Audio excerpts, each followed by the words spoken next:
Bwana Yesu asifiwe. Tunaendelea. Kwa hiyo Mungu yeye hana chanzo, na alikuwa anaishi wapi kabla ya kuziumba hizi mbingu na nchi?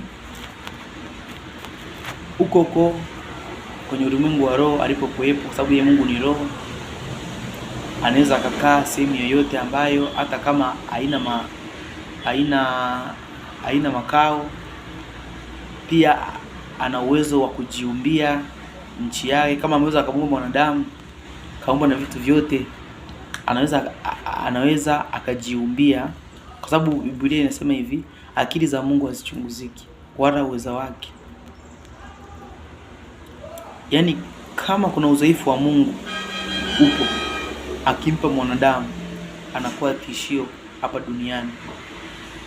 Lakini kwa Mungu nimesema kama upo udhaifu, lakini nguvu za mwanadamu zote zile na ushujaa wake na nguvu zake zote kwa Mungu ni udhaifu sana.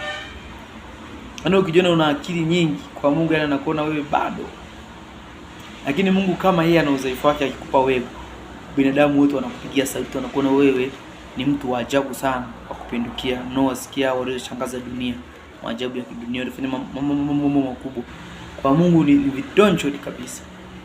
Kwa hiyo Mungu ukitaka kumjua zaidi, kwa akili ya binadamu haitoshi, kwa sababu ina mipaka. Akili ya kibinadamu huwa haiamini wala haikubali, au wanasayansi hawezi kuamini wala kukubali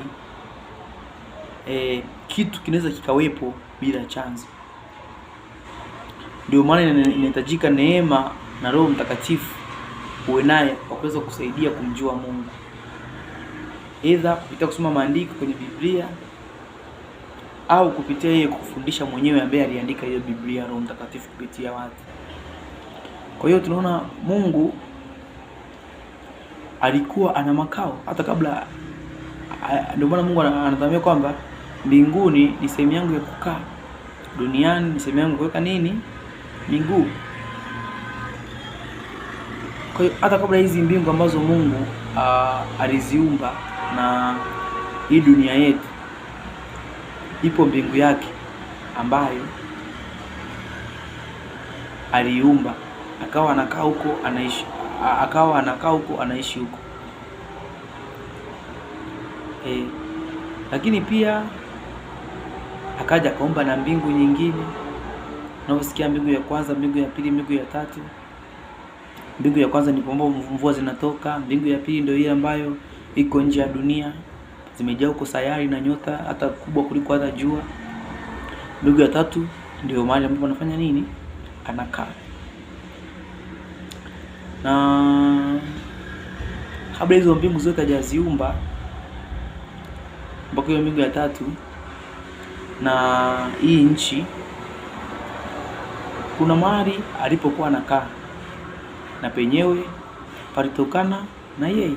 Kumbuka yeye ni roho, anaweza kukaa sehemu yoyote, hata kwenye space, hata kwenye hewa tu angani akakaa.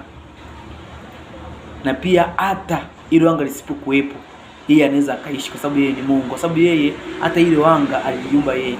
Kumbuka kitabu cha Mwanzo tulisoma roho ya Mungu ilikuwa imekaa juu ya uso wa vilindi vya maji, juu ya uso. Kwa hiyo ni hewani, ni angani pale juu alikaa. Kwa hiyo yeye ni roho. Kwa hiyo Mungu yeye, tunakumbuka Yesu alisema ndege wana viota vya kukaa, lakini mimi sina mahali pa kukaa. Kwa hiyo Mungu hata kama ana sehemu ya kukaa, kulingana na uwezo wake na nguvu zake alizonazo, hata kama hiyo sehemu haipo, Mungu yeye anaishi. Na hata kama hiyo sehemu ipo, akaitengeneza hiyo mbingu zake ambazo ni yeye alitoka, au mahali pake, au unaweza ukapaita ni nchi yake ambapo Mungu yupo, ambapo Mungu anataka kukaa, hayo makazi yake ambayo anataka kuyatengeneza, anaweza akayatengeneza akaishi. Na hata kama hakuna sehemu ambapo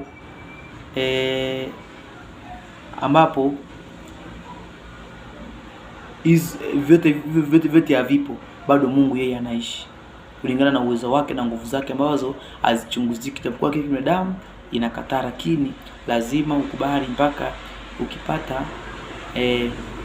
uwezesho wa kuelewa na Roho Mtakatifu au Mungu mwenyewe kukufunza, au tukitoka nje ya akili na tulizonazo za binadamu ambazo zina mwisho wa kikomo wa kufikiri, tutayaelewa haya mambo. Kwa hiyo Mungu yeye ana uweza wote, ana nguvu zote, yeye ni yote ndani ya yote. Kwa hiyo Mungu yeye anaweza akaishi. Cha maajabu ni kisikushangaze, Mungu alitokea bila chanzo. Angalia uwezo wake ulivyo wa ajabu na mkuu sana. Kwa hiyo na mbingu ambazo watu wanaenda hizi na zenyewe bado ni picha ya zile mbingu ambazo yeye Mungu alikufanya hizi mbingu zote zikatoweka, na dunia yote ikatoweka. Unadhani Mungu atakosa pa kukaa? Kwa hiyo huko alipokuwa anakaa, kwa hiyo nchi yake takatifu, au hapo hiyo mahali yake, hapo mahali pake, au katika hiyo nchi takatifu au mahali pake ambapo alipokuwa anakaa, atarudi kukaa huko alipokuwa anakaa, na atabaki ni Mungu, na anaweza akatoesha vyote, viumbe vyote vya duniani, anaweza akatoesha mbingu zote. Kwa hiyo huko alipokuwa anakaa kwenye hizo, hapo mahali pake patakatifu, tupaite mbingu au tupaite nchi yake takatifu au hizo mbingu takatifu, huko ndipo atarudi, atakaa huko na ataishi huko, kwa sababu yeye ndio roho ya kwanza kutokea, na ana ofisi 3 kama nilivyozielezea, na hajagawanyika.